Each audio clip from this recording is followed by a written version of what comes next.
자산 시장이 막 폭락하는 조짐이 보여도 그래도 이 연준은 기준금리를 쉽게 낮추지 못할 거다. 장단기 금리 차도 역전이 이제는 해소가 되면서 그때 본격적으로 경기도 불황이 되고 본격적으로 주식시장도 나쁜 그러한 여러 가지 상황이 계속 본격적으로 나타난다. 그러니까 그 연준의 말을 그대로 믿으면 안 된다. 사실 역사적으로 이번뿐만 아니라 예전에도 마찬가지였어요.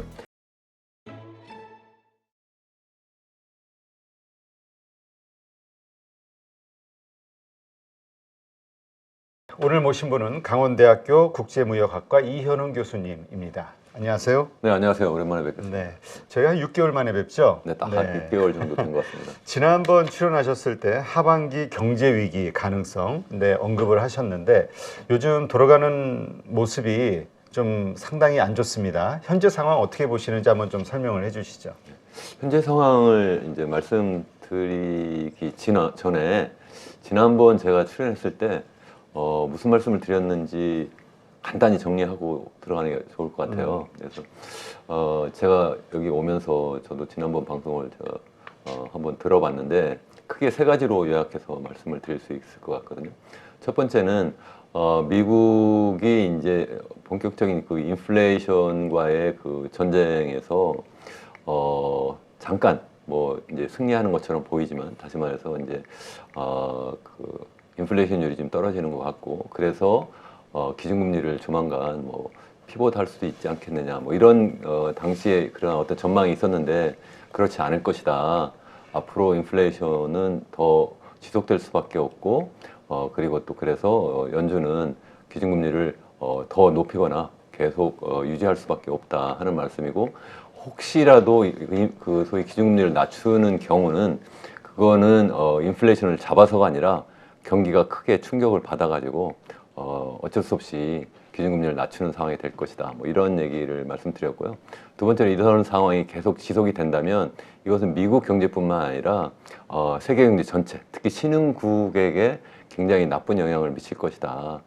그것 때문에 과거 사례와 마찬가지로 뭐 예를 들어서 1980년대 초라든가 90년대 중반 아니면 2008년도 글로벌 금융위기 때와 같이 미국 경제뿐만 아니라 전 세계 경제가 굉장히 힘든 상황이 될 것이다. 그리고 세 번째는 이렇게 외부 경제만 문제가 아니라 우리 내부적으로 보면 여러 가지 문제가 지금 내재되어 있어서 내부적으로도 시한폭탄을 갖고 있고 그래서 외부적 충격과 내부적 시한폭탄이 같이 맞물려 있는 상태에서 어떤 게 먼저 터질지 모르겠다. 뭐 이런 말씀을 드렸거든요. 그런 상태이기 때문에 앞으로 조심해야 되겠다 이런 말씀을 드렸어요.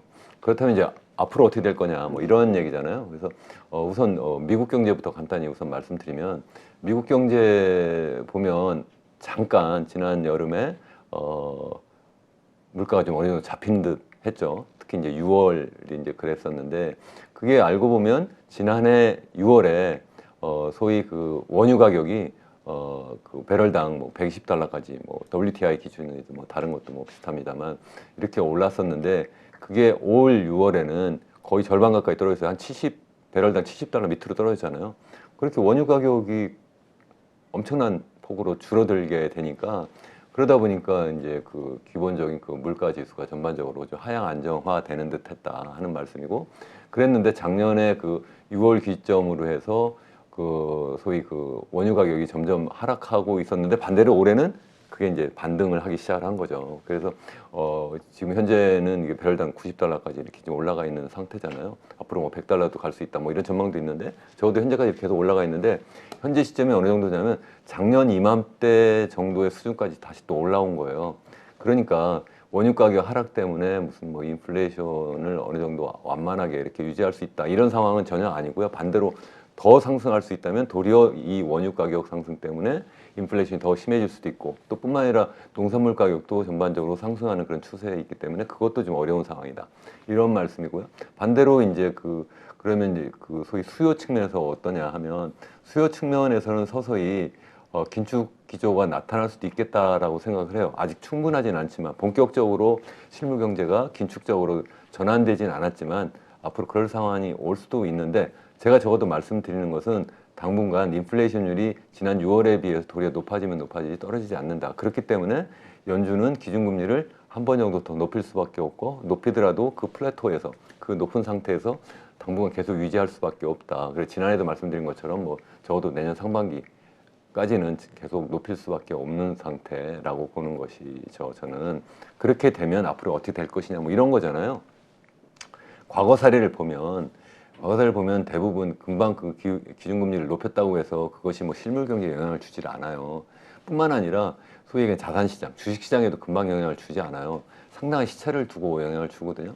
그 시차가 보면 보통 1년 내지 1년 반이라고 하는데 지난해 2022년 3월부터 기준금리를 높이기 시작을 했는데 실질적으로 0.25%부터 올렸으니까 한 2.25까지 2.5 정도까지 올라가는 게 한 7월이거든요. 네. 그때부터 보면 이제 한 1년여 정도 이제 시간이 지금 흐르고 있는데 이제 서서히 이제 그 실물 경제에 영향을 줄 수 있는 그러한 시기가 되지 않았을까. 저는 이제 그런 생각을 좀 하고 있고 실제 그런 사인이 서서히 나타나고 있는 것 같긴 해요. 제가 볼 때는.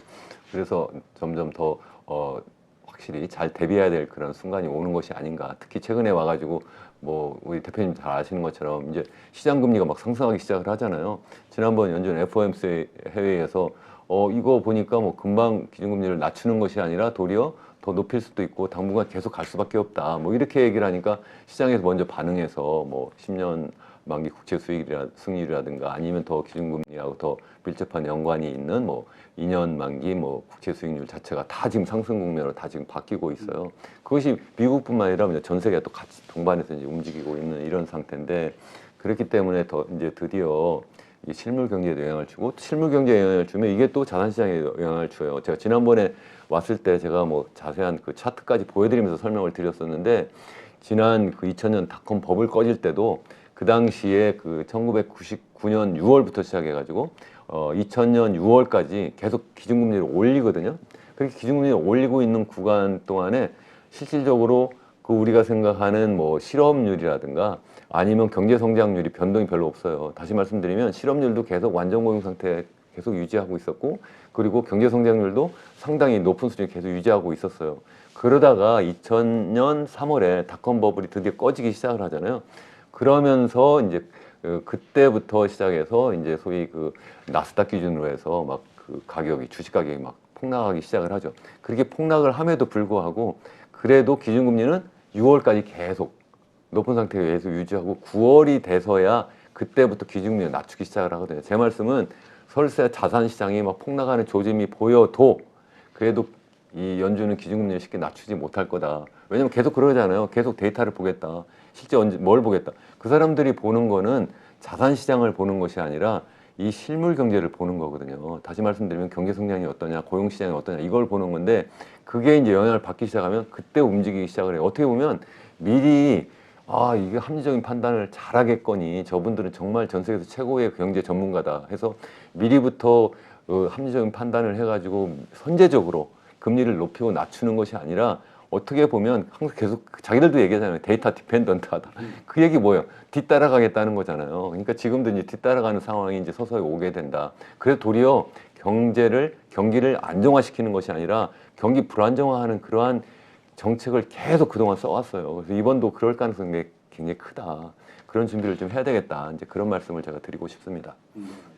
지금 그 뭐 16년 만이라는 뭐 10수년 만에 어쨌든 금융위기 수준까지 금리 10년물 국채금리가 올라왔다고 하죠. 지금 4.53 뭐 올라왔다. 그렇죠. 이거 지금 뉴스에서 아주 크게 다루고 있던데 근데 또 일각에서는 그런 시각도 있거든요. 금리 어쨌건 올려봐야 이제 한 번, 두 번 아니겠냐. 두 번도 어렵고 한 번 정도 아니겠냐. 그게 좀 없을 거라고 기대했던 게 아이고 어쩔 수 없이 한 번 더 해야겠구나. 이런 어떤 상황으로 바뀌는 것 자체일 뿐 아닐까? 이런 생각하시는 분들도 있거든요.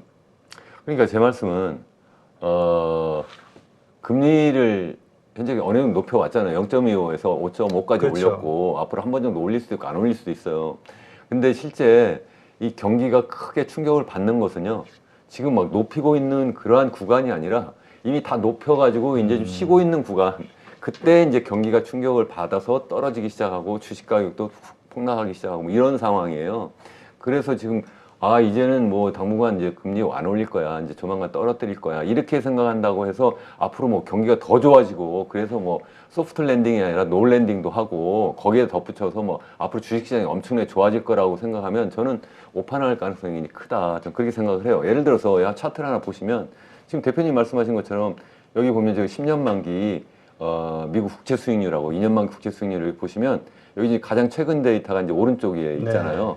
여기서 보시면 이제 파란색으로 표시된 것이 10년 만기 국채 수익률이고 이게 이제 계속 지금 따라 올라가다가 잘 아시는 것처럼 연초에 이게 좀 어느 정도 떨어지는 듯 했잖아요. 그래서 사람들이 막 그러죠. 아, 드디어 이제 국채 살 때가 됐다. 그래서 뭐 유튜브 방송에도 많이 나오시더라고요. 왜냐면 얘가 떨어지면 채권 가격이 올라가니까. 그런데 웬걸요? 지금 다시 지금 막 올라가고 있잖아요. 그래서 전 고점을 지금 이미 치고 지금 막 올라가고 있는 상태인데 앞으로 더 올라갈 가능성도 있다 하는 말씀이고 이 상태가 어느 정도냐 하면 2008년도 그 기준에 거의 와 있어요, 지금. 근데 이제 2000년도에 닷컴버블 꺼질 때보다는 아직도 못하다. 제가 이제 그 정도 말씀 하나 드리고 또 한 가지는 뭐냐면 여기 파란색 10년 만기 국채 수익률하고 2년 만기 국채 수익률이 같이 움직이는 듯 하지만 똑같이 움직이지 않고 있잖아요. 뭐가 더 이게 폭이 더 심해요. 10년 만기 국채 수익률보다 2년 만기 국채 수익률의 움직임이 더 심하죠. 그렇기 때문에 이게 그 소위 스프레드, 이 격차가 장단기 금리 이 역전. 정단기 금리 차가 계속 나타나는데 그래서 그 다음 차트를 보시면 여기 10년 만기 국채 수익률하고 2년 만기 국채 수익률의 그 스프레드를 보시면 지금 최근에 와가지고 여기 보면 계속 마이너스잖아요. 다시 말씀드리면 10년 만기가 더 오랫동안 사실 위험 부담을 지고 있어야 되니까 사실은 국채 수익률이 더 높아야 되는데 반대 상황이 돼버렸잖아요. 그래서 이제 마이너스 상황인데 이 상황이 되면 우리 경제학에서는 예전의 역사를 보면 계속 경기 침체가 온다. 근데 계속 사람들 뭐 무슨 침체가 안 온다 계속 말씀하시잖아요. 진짜 안 오겠나 한번 보세요. 여기 보면 여기 이제 회색으로 표시된 곳이 지금 소위 그 경기가 이제 침체되는 구간입니다. 미국에서. 그럼 이 아까 제가 말씀드린 것처럼 여기 90년대부터 보세요. 80년대 말에 한번 여기 장단기 금리 차 역전이 되어 있었죠. 그러면 그때 바로 그러면 경기 침체가 왔나요? 회색 구간은 그대로부터 한참 4, 5년 뒤에요. 얘가 도리어 이제 그 해소가 된 다음에 그때 이제 경기 침체가 오는 거예요. 여기 그럼 2000년 닷컴버블 꺼졌을 때도 보세요. 닷컴버블 꺼질 때 그때 장단기 금리 역전이 있었죠. 바로 나오나요? 이게 해소되는 순간 그때 나타나요. 그다음에 그 2008년도 금융위기 때도 보세요. 그 전에 한창 금리를 막 높이고 있을 때, 기준금리 높이고 있을 때 그때 다시 또 장단기 금리가 역전이 되어요. 그리고 다시 또 최근에도 보세요. 지금 장단기 금리 역전되어 있죠. 이게 지금 서서히 해소되고 있는 구간이에요. 이게 해소가 본격적으로 되면 도리어 그때가 더 위험한 순간이다. 지난번에 제가 말씀드린 것처럼 제가 2008년도 것만 하나 더 보여드릴게요. 그 기억을 되살리기 위해서. 네. 이게 보면 2008년도에 이거는 뭐냐면 여기 그 빨간색으로 표시된 것이 소위 그 미국 그 연준의 기준금리, Federal Funds Rate를 계속 높이고 있는 순간이에요. 그래서 그때 어떻게 높였냐면 2004년에 1.0%에서 2006년 7월까지 5.25까지 계속 올리잖아요. 이게 굉장히 긴 기간, 한 2년 동안 계속 높였어요. 이렇게 높이는 순간 동안 여기 보시면 파란색으로 표시된 것이 실업률이에요. 실업률 거의 올라가는 게 아니라 떨어지고 있어요. 떨어지는 건 좋은 거잖아요. 아니 기준금리는 높이고 있는데 이거 실업률은 낮아지고 있어요. 경기가 좀 좋다는 신호잖아요. 그러면 실질 경제 성장률, 실질 GDP 성장률은 어떻게 됐어요? 당시 시작할 때가 어느 정도냐면 거의 4.75, 5.0 근처에 있었어요. 이게 조금씩 완만하게 되지만 그래도 그 수준이 어디까지 2.5%. 미국의 완전 고용 상태가 지금 2%, 2.5%인데 완전 고용 상태를 계속 유지하고 있는 거예요. 그렇게 유지하고 있다가 그래서 이제 어느 정도 순간까지 가가 그게 언제냐면 2007년 7월까지 계속 그 상단 그 플래토를 계속 유지하거든요. 그러면 그 당시로 돌아가 보면 이미 2007년도에 전반기부터 시작해가지고 조그만 여러 가지 MBS 물린 그러한 지역은행들 계속 파산하는 상황이 생기거든요. 그러다가 이제 2008년 이제 3월 되면 베어스턴스 무너지고 그리고 이제 9월이 되면 본격적인 베어스턴스가 아닌 그 레만 브라더스가 이제 무너지고 이런 상황이 되면서 본격적으로 이제 경기 침체가 되는데요. 그때부터 시작해서 이제 실업률이 높아지고 경기가 침체를 해요. 그러니까 그때 가가지고 여기 보시면 기준금리를 낮추기 시작을 해요. 뒤늦게. 그 밑에 뭔가 터지고 나서 그러니까 나스닥도 보세요. 여기 지금 한참 기준이 높일 때 나스닥에서는 계속 유동성 잔치를 도리어 벌리고 있어요. 아직도 계속 올려요. 그리고 계속 플래토에 있는데도 어떻게 해요? 계속 나스닥 지수는 계속 높아지고 있죠. 그럼 언제 떨어져요? 한참 지나서 이제 도리어 기준금리를 낮추니까 그때 가서 이게 떨어져요. 그때가 언제예요? 이미 다 이게 레만 브라더스 사태도 나고 이제 글로벌 금융위기가 한참 터진 다음에요. 그러니까 데이터 디펜던트 해요, 실제로. 뒤늦게 이런다니까요. 그때 그런 상황이 되니까 아까 보여드린 것처럼 소위 장단기 금리차도 역전이 이제는 해소가 되면서 그때 본격적으로 경기도 불황이 되고 본격적으로 주식시장도 나쁜 그러한 여러 가지 상황이 계속 본격적으로 나타난다. 그런 말씀이고요. 지금도 비슷한 상황이다. 그때만 가지고 어떻게 지금 그러냐. 2000년도도 그랬고요. 1980년대도 그랬고요. 아니면 1929년 소위 얘기하는 세계 대공황 때도 굉장히 비슷한 상황이었어요. 계속 그랬어요. 어떤 분들은 그렇게 말씀하세요. 아, 지금 상황은 예전하고 다른 새로운 그런 뉴 노멀이다. 뭐 뉴 노멀이에요? 제가 볼 땐 똑같은데 이거는 예전하고 똑같을 뿐만 아니라 경제 이론적으로도 똑같아요. 무슨 말씀이냐면 미국 연준이 기준금리를 높이는 이유는 다른 것이 아니라 어떻게든 총수요를 잡으려고 하는 거예요. 총수요를 잡는다는 게 뭔 뜻이에요? 결국은 소비 수요를 잡고 투자 수요를 잡아요. 그걸 잡아야지만 물가를 잡는다. 그럼 그걸 잡으면 무슨 얘기예요? 소비 수요, 투자 수요가 뭐예요? GDP의 굉장히 중요한 포션을 차지하는 거예요. 미국에서 보면 이 소위 소비 수요가 전체 GDP의 무려 78%예요. 예? 그 많은 그러한 그 포션을 차지하는 소비 수요가 위축이 되고 투자 수요가 위축이 되는데 어떻게 경기가 살아남을 수가 있냐는 거예요. 아직까지 그만큼 충분히 안 됐다. 그렇게 안 된 이유는 제가 지난번에도 보여드렸었는데 하나 더 보여드릴게요. 그러면 그냥 내친 김에 네. 보여드리면 여기 보시면 미국의 그 연준 총 자산 추이예요. 여기 자산 추이 보시면 이게 뭐냐면 소위 QE 양적 완화를 해가지고 2020년에 그 코로나 사태가 터지니까 갑자기 엄청난 양적 완화를 했어요. 그게 무슨 얘기냐면 주로 장기 국채. 그렇죠. 그리고 소위 얘기하는 30년 만기 이런 소위 그 MBS 얘를 사는 거거든요. 얘를 산다는 건 뭔 뜻이에요? 결국은 장기 유동성을 시중에 푸니까 그래서 장기 금리가 떨어진 거예요. 그래서 장단기 금리 역전차가 나타난 이유도 있어요. 이번에 크게 나타난 이유가. 어쨌든 그렇게 해가지고 얘를 얼마까지 올리냐면 이 코로나 터지기 전에는 한 미국의 연준의 자산이 한 4조 달러 정도였는데 네. 이걸 갖다 9조 달러까지 올려요. 8.94조까지. 이렇게 올렸어요. 그러다가 이제 양적 완화를 언제부터 하냐면 그 지난해 3월부터 제가 기준금리를 높이기 시작했다고 했잖아요. 양적 완화는 5월부터인가 시작을 했어요. 그때부터 시작을 했는데 이제 1조 정도 팔았어요. 8.94조에서 8조까지 떨어뜨려. 아직 충분히 안 떨어뜨렸는데 앞으로도 계속 지금 양적 긴축을 지금 하고 있다. 그래서 이게 본격적으로 나타나기 시작하면 어쩔 수 없이 총수요는 줄어들게 되고 그렇게 하면서 물가도 어느 정도 잡을 수는 있겠지만 더 중요한 것은 그게 바로 고용 시장을 더 악화시킬 거고 그래서 실업률도 더 높아지고 그게 바로 또 이제 경제 성장률도 침체로 가게 될 것이다. 근데 이게 완만하게 나타나는 소프트 랜딩이 있고 또 하나 하드 랜딩이 있잖아요. 역사적 경험에서 보면 거의 하드 랜딩이에요. 소프트 랜딩은 제 기억하기에는 한 번 정도 있거나 말거나예요. 거의 이게 보면 하드 랜딩이다. 그게 무슨 말씀이냐면 뭐가 하나 터져요.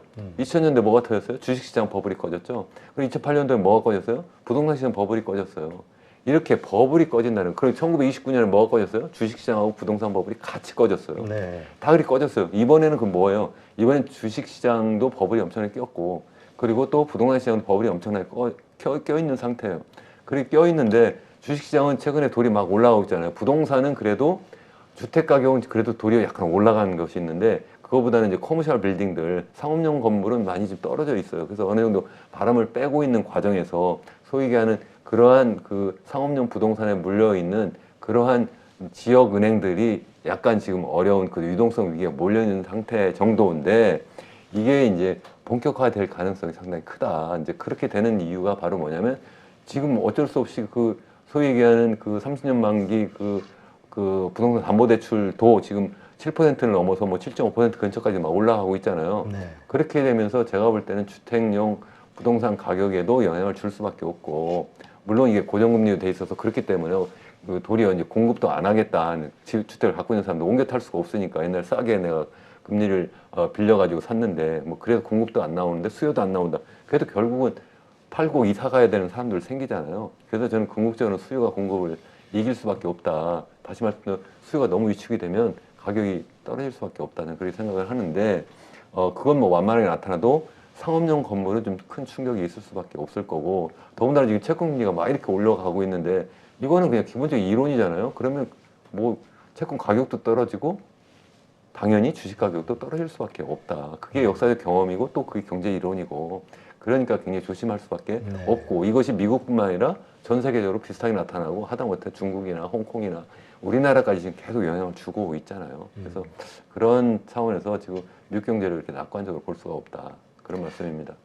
지금 말씀하신 것처럼 그러니까 중요한 것은 앞으로도 금리가 몇 번 더 오를 것이냐 그것이 중요한 게 아니라 이미 이만큼 올라와 있는 이 자체만 가지고도 문제가 터질 수 있는 여러 요소가 있고 그것이 터지지 않기 위해서 이게 빨리 하락으로 반전이 돼야 되는데 계속 이게 유지가 되고 오히려 더 올라갈 수 있다는 가능성 이것이 시장을 망가뜨릴 충분한 요소가 된다 이렇게 보시는 거군요. 그렇죠. 이제 현재 상태를 연준은 역사적 경험에서 보면 계속 데이터 디펜던트하기 때문에 실제 실물 경제가 확 하락하는 모습이 나타나야지만 물가도 확 이제 잡히는 그러한 모습이 나타나야지만 그래야지만 이제 기준금리를 낮추려고 할 텐데 그때는 이미 때가 늦어가지고 기준금리는 낮추고 있지만 반대로 실물 경제도 이제 완전 본격적인 침체로 가고 주식시장도 본격적인 하락 국면으로 갈 수밖에 없다 그런 말씀이고요. 더더욱이 지난번에도 말씀드린 것처럼 현재 인플레이션은 이게 공급 측에서 나타나는 비용 인상 요인하고 그리고 또 수요 측에서 나타나는 수요 견인 요인이 같이 있어요.